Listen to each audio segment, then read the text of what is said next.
when I asked the White House official why it is that President Biden was here and missing the 9/11 commemorations at the attack sites, the analogy that I was given is that 22 years after Pearl Harbor, U.S. presidents were not still going to visit Hawaii.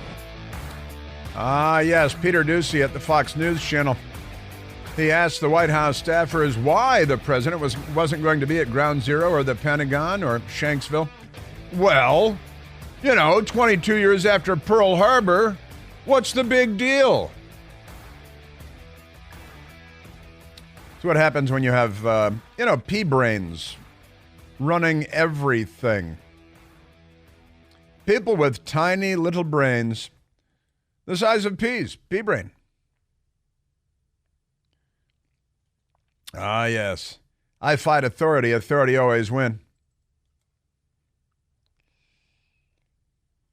Yeah, Joe Biden heading home from Vietnam.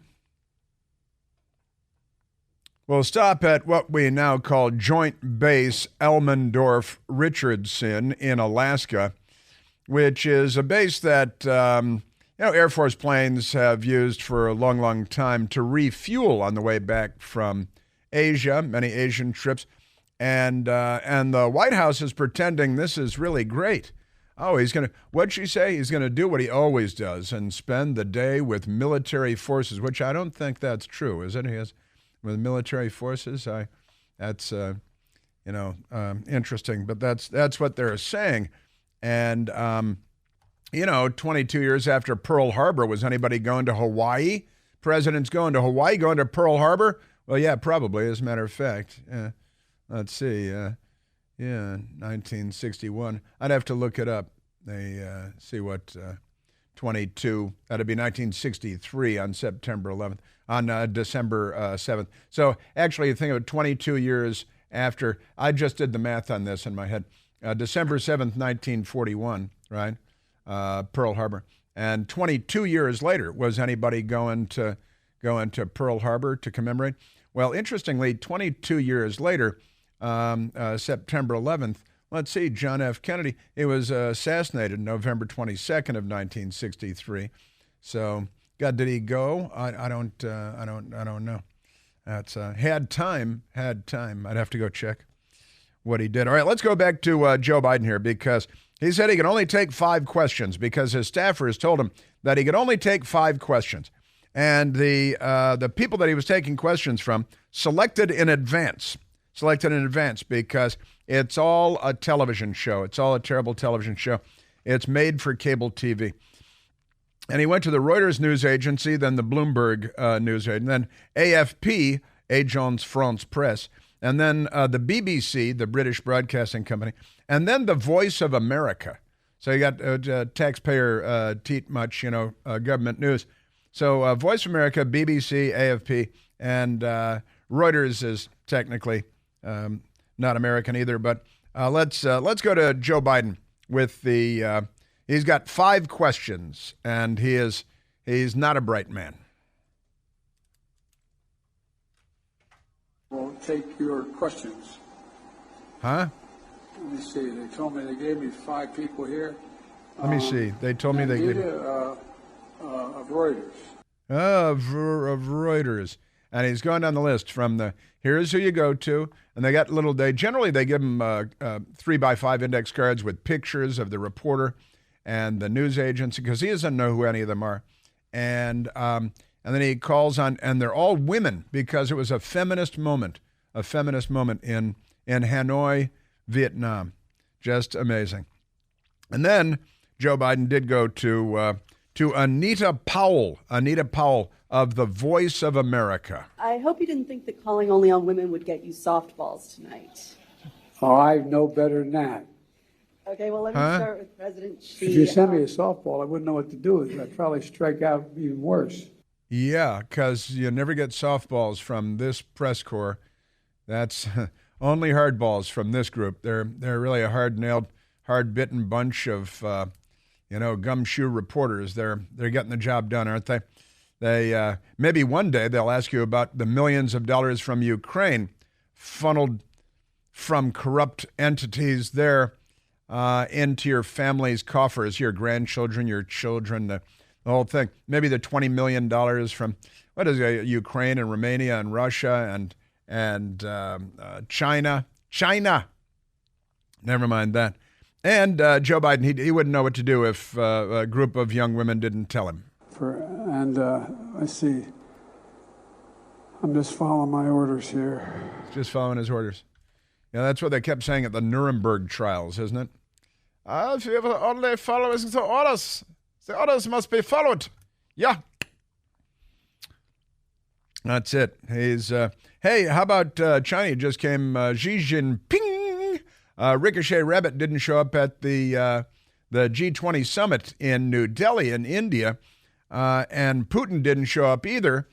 And but surely, you're concerned about China conquering the world in Africa and in the Pacific and in Latin America, and they're horning in and they're going for all the rare earth minerals to make batteries for your Teslas, and no labor standards, child slave labor, that's fine with the Chinese, and no environmental standards, that's fine with the Chinese. They're not reducing their CO2 output like we are, but pay no attention to that. So, Joe Biden, you getting the G20 together to contain China? It's communist China. They're communist and most populous nation on the planet, and they're communist, and they're coming for the West. They're planning on making the 21st century the Chinese century, which would be bad for all of civilization. Joe Biden, he's not too worried. And so really what this trip was about, it was less about containing China. I don't want to contain China. We're not looking to hurt China. He doesn't want to contain China. He doesn't want to hurt China.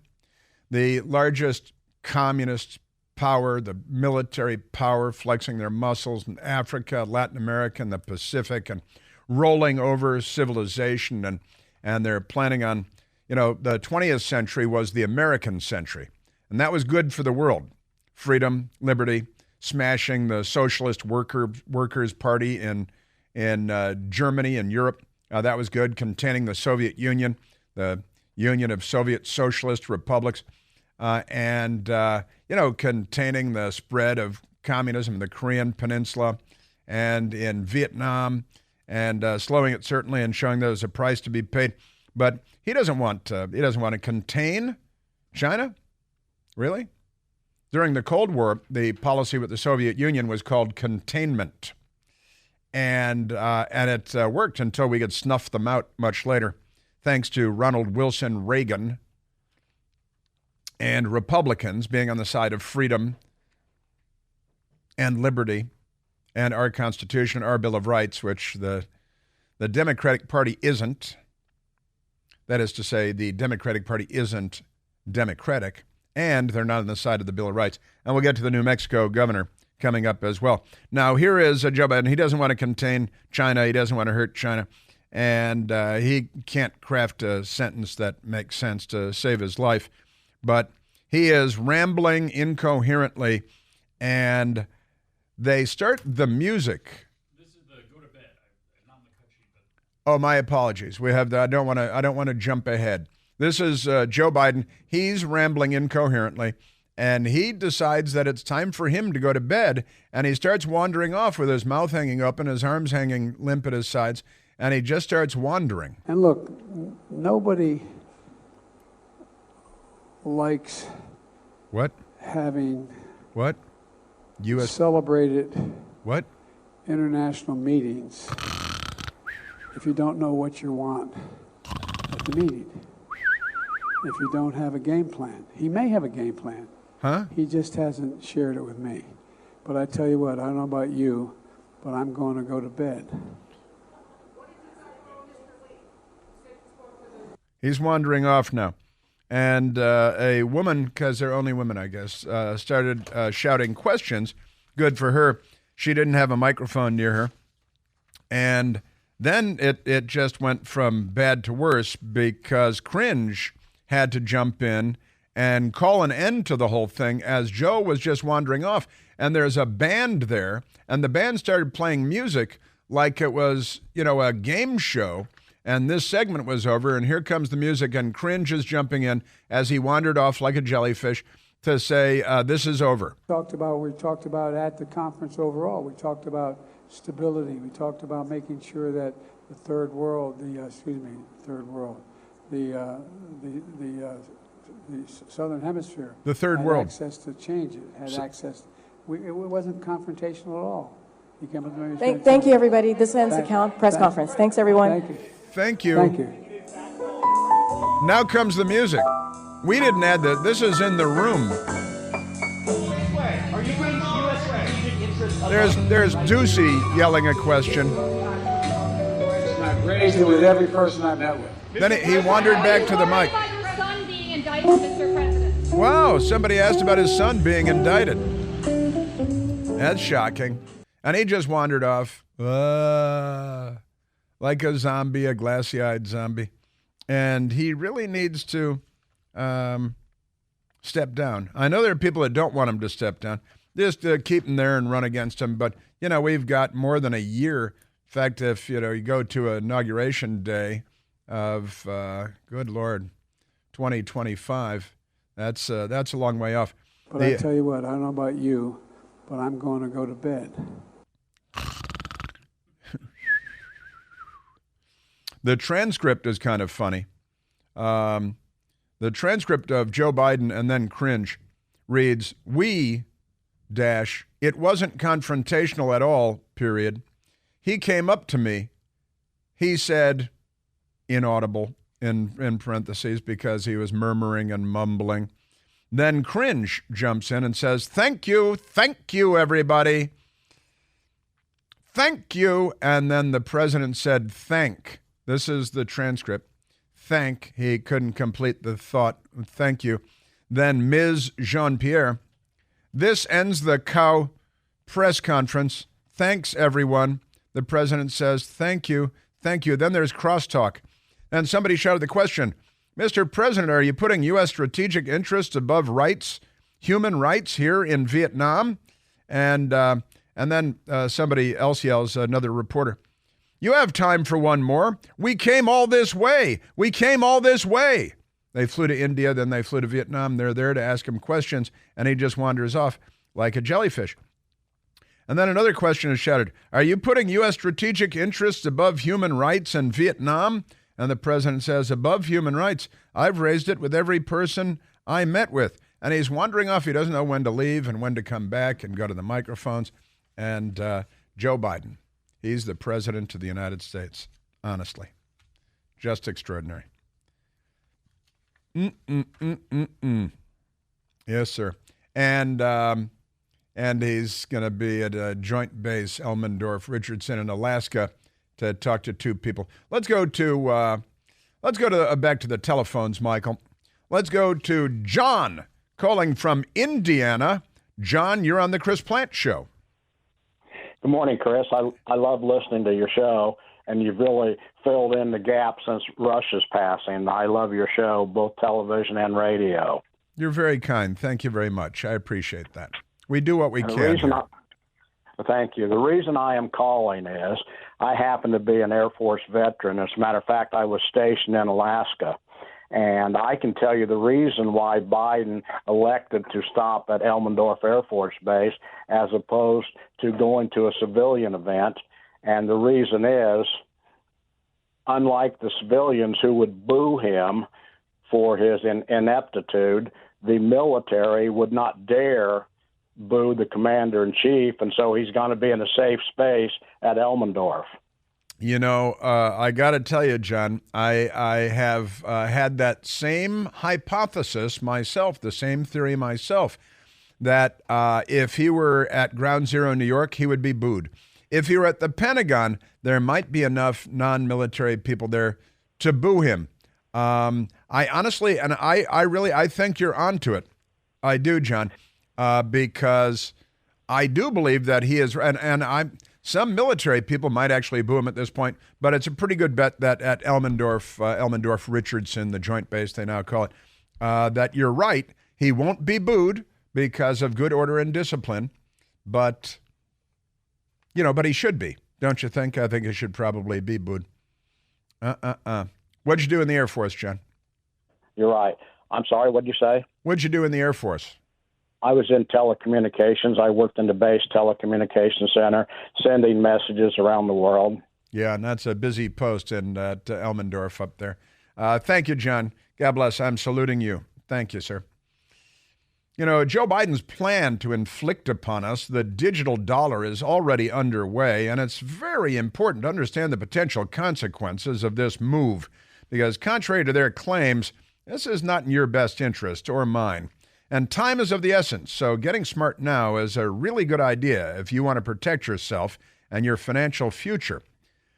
You can help protect your savings from the risks of the digital dollar by diversifying with IRAs in gold and silver, precious metals, my friends. Call the experts at American Alternative Assets. Call them today at 888-4-GOLD-20. Come on, how easy is that? 3-8-4-GOLD-20. That's 888-446-5320. They'll give you all the smarts you need, answer all your questions about safeguarding your retirement savings. Say no to Joe Biden's digital dollar. Call 888-4-GOLD-20, 888-446-5320. Call them today. Individual results may vary. There is no guarantee that past performance will be indicative of future results. Seek your own legal, tax, investment, and financial advice before opening an account. Yeah, I think that's a good bet. Why an Air Force base in Alaska? Very unlikely that he will be booed. New York City, very likely he's going to be booed. All the illegal aliens in there, they got that idiot mayor up there. Very likely. Pentagon, I'd boo him if I were there. I'll say that much.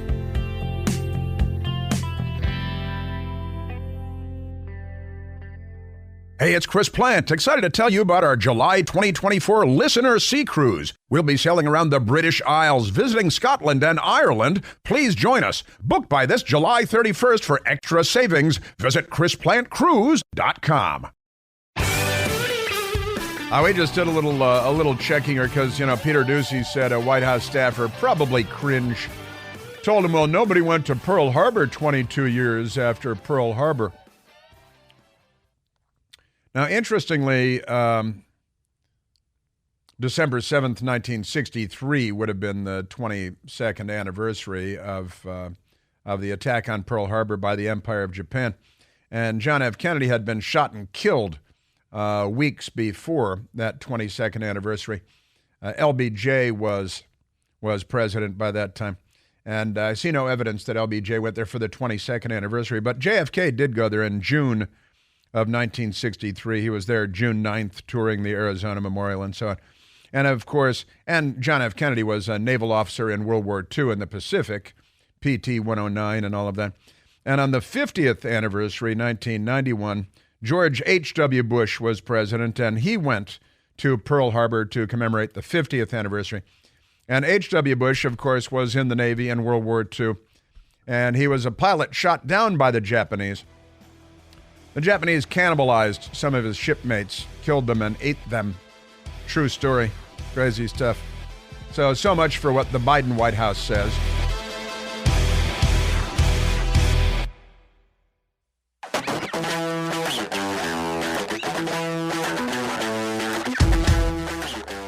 Democrats are unwell. They really, really are. There's a young woman that the Democrats tried to turn into a young man with surgery and things, and then she shook her head real hard and snapped out of it. Chloe Cole, and I have shared audio with you in the past of Chloe Cole, who was mutilated by Democrats surgically and chemically, and then came to her senses, and now she is, trying to live a normal life. Chloe Cole says she was notified that her Instagram biography is too violent. That's the word they used, violent, because she identifies as a former trans kid. My name is Chloe Cole, and I am a detransitioner. Another way to put that would be, I used to believe that I was born in the wrong body, and the adults in my life, whom I trusted, affirmed my belief, and this caused me lifelong, irreversible harm. Yes, it certainly did. Famous detransitioner Chloe Cole has been censored on Instagram for committing the supposed crime of identifying as a detransitioner. She wrote, Facebook has notified me that my Instagram bio is too, quote, violent, end quote. She put out on an X post yesterday. And attached to the tweet is a screenshot of the disciplinary note she received from Instagram, which is owned by Facebook. You know, Mark Zuckerberg, Democrat Party, sent a billionaire donor and all of this. And the post says, consider editing your profile following our recommendations guidelines could get you more reach. And it tells her that it's violent because she identifies as a former trans kid. Now, how is that violent? It's not, of course. Started T and blockers, testosterone and puberty blockers, at 13. Double mastectomy at 15. Detransitioned at 16. And because that is the way she identifies on her Instagram, she's been told that that's violent, and she may have to be censored because the left is insane. And they're coming for the children. Boy, are they coming for the children. Completely nuts. And then the mayor of Burbank. The mayor of Burbank, California, is a Democrat, kinko lunatic who's coming for the children. And Libs of TikTok has the story. Mayor of Burbank gets spanked by drag queen in front of children at campaign event. Another day, another wildly inappropriate drag show, but wait, this one is somehow worse. The drag-themed fundraiser for a Democrat Senate candidate in California, Burbank City Mayor Constantine Anthony, got spanked by a man who is obviously a man dressed up like a woman. He may have had breast implants. Spanked and using a paddle to spank him at an event. And it looks like it's a classroom with rainbow decorations everywhere and little children in their school desks as he bends over and Kevin Bacon in Animal House. Thank you, sir. May I have another?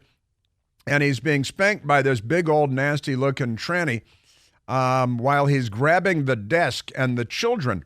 It's amazing. This is what it sounds like. Thank you, sir. May I have another? Thank you, sir. May I have another? That actually is Kevin Bacon from Animal House, rather than the mayor of Burbank, California, Constantine Anthony. But Constantine Anthony, there is video, and of course, they decided for, I guess, celebratory reasons to put Macho Man over it, right? But the video of him bending over, grabbing a school desk in a classroom for little children, and they're paddling him while clutching a child's desk in a classroom filled with little children because And he's been pushing for this book, Gender Queer, to be in grammar school classrooms. That's the one with the graphic depictions of man on boy sex and boy on man sex. And that's these people are unwell. He's running for the Senate. He's the mayor of a city in the United States of America. And he's being spanked and spanked by this big tranny. Completely berserk. You must tie her down on a bed and spank her. You must spank her well, and after you have spanked her, you may deal with her as you like, and then spank me. And spank me? And me? And me? Yes, you must give us all a good spanking. I mean, honestly, this used to be, Animal House was a comedy, and Monty Python was comedy. But the Democrat Party has brought what used to be satire and comedy into the world of reality. And this is the way they live, and they're coming for your children. Now, speaking of Democrats being lunatics, in New Mexico, they have a Democrat governor, Michelle Lujan Grisham. Michelle Lujan Grisham shocked the world, well, at least the nation of normal people, by announcing that she is basically suspending the Second Amendment open and concealed carry because some Democrat shot some kids, and not all at once, but in separate incidents. Just ban Democrats from having guns and put them in jail for 1,000 years if you find a Democrat with a gun, because they're the real problem here. New Mexico governor shocks with comment about Constitution after issuing a temporary gun ban, saying that the Constitution is not absolute, and your Second Amendment rights and therefore your First Amendment rights and all your other rights don't apply if some governor says that your rights don't apply because it's an emergency because a Democrat shot some kids. And if this applies in New Mexico, then certainly it would apply in Illinois, where we keep Chicago, and in Baltimore, in Maryland, where we keep Baltimore, and in New York, where we keep New York City. Just amazing. Elon Musk jumped in and said, how soon can this person be removed from office? Here is the Democrat governor of New Mexico, Michelle Lujan Grisham. The purpose is to try to create a cooling off period while we figure out how we can better address public safety and gun violence. You guys should stop shooting everybody, Democrats. Let's start with that. New Mexico Governor Michelle Lujan Grisham's controversial comments in defense of a temporary gun ban prompted a fierce backlash on social media, as you might expect. The Democrat issued an emergency public health order on Friday, suspending the right to carry guns in public across Albuquerque and the surrounding Bernalillo, county, for at least 30 days, following the shooting deaths of 3 children in the area, and then sent a check to Planned Parenthood because intellectual consistency is not their thing.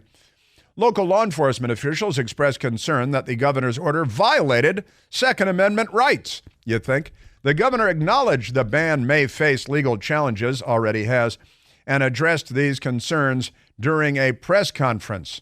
A reporter questioned whether Grisham was upholding her oath to the Constitution. She argued no constitutional rights were fixed, including her oath.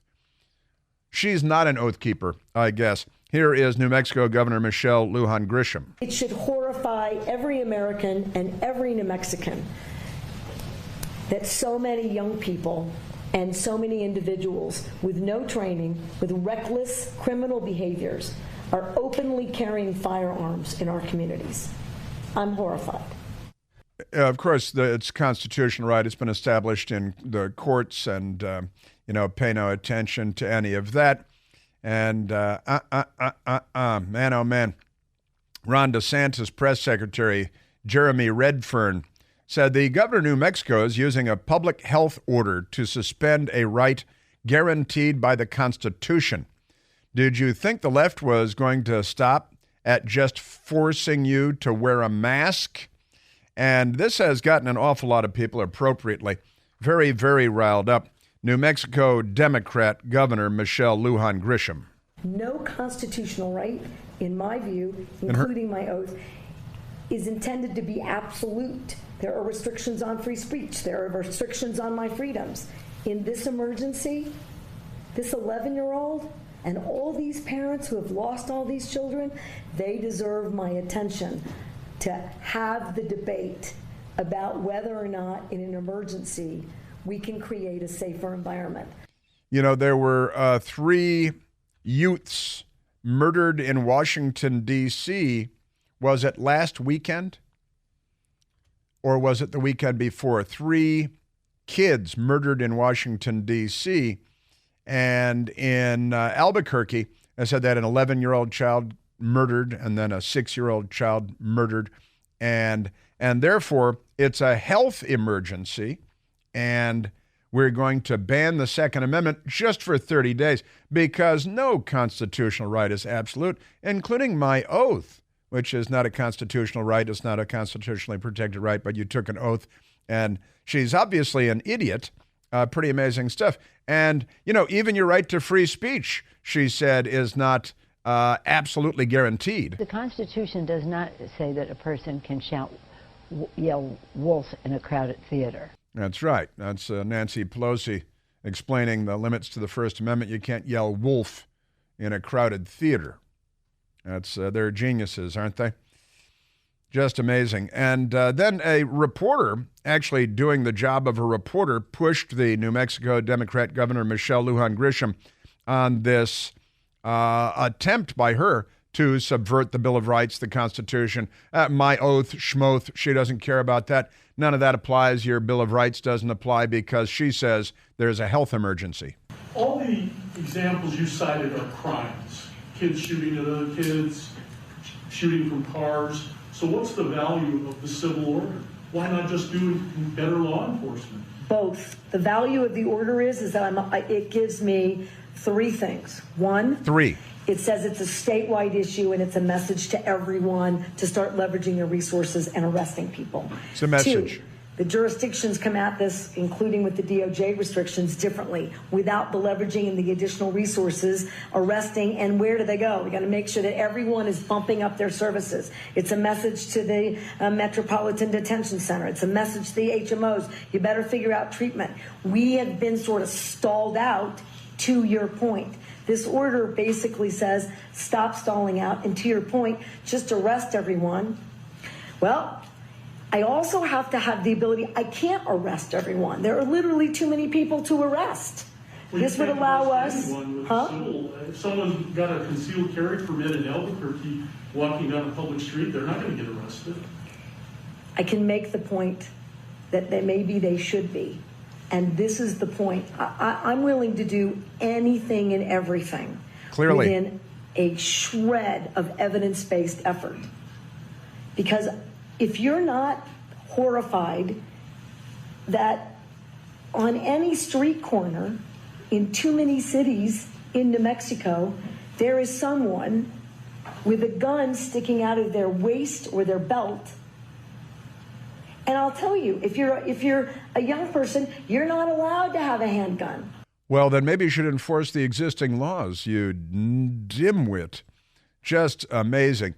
So a 13-year-old girl was shot in July and killed. A 5-year-old girl shot and killed in August. And an 11-year-old boy shot and killed this month. And so there go your constitutional rights, because Democrats. All right, let's go to Kamala. Yeah, Kamala. Kamala was on, and I'm going to run out of time on all my stuff here, but Kamala was on Face the Nation with Margaret Brennan, and the question is the key part to me here. Are you not doing enough to deal with the Trump threat, the threat that is Donald Trump? Are you taking the threat of a second Trump presidency seriously enough? Seriously enough. I don't understand the question. I don't understand the question, was her response there, which is good. She doesn't. I believe that. You were dismissive of some of the Republican criticism of you and the president. When you look at current polling, the front runner for a Republican nomination is the former president. You hear a scoffing. Just the front runner. We will win re-election. We will win re-election. There is too much at stake, and the American people know it. That she is, I got it, we're in so deep. But really, for me, my favorite part was the question by Margaret Brennan. Are you taking the threat of a second Trump presidency seriously enough? That's probably the threat of a second Trump presidency seriously enough. Are you taking it seriously enough? I don't know, you guys should go loot a Nike store while you're thinking about it. Burn a police car. Attack a courthouse. Sack and plunder another city or 2 or 4. Amazing. Yeah, and Margaret Brennan with hard-hitting questions. And then scoffing audibly. Wants to show she's in good with the party, you know. September 11th today. Joe Biden will be somewhere in Alaska. And a couple of final words on that coming up. I don't understand the question.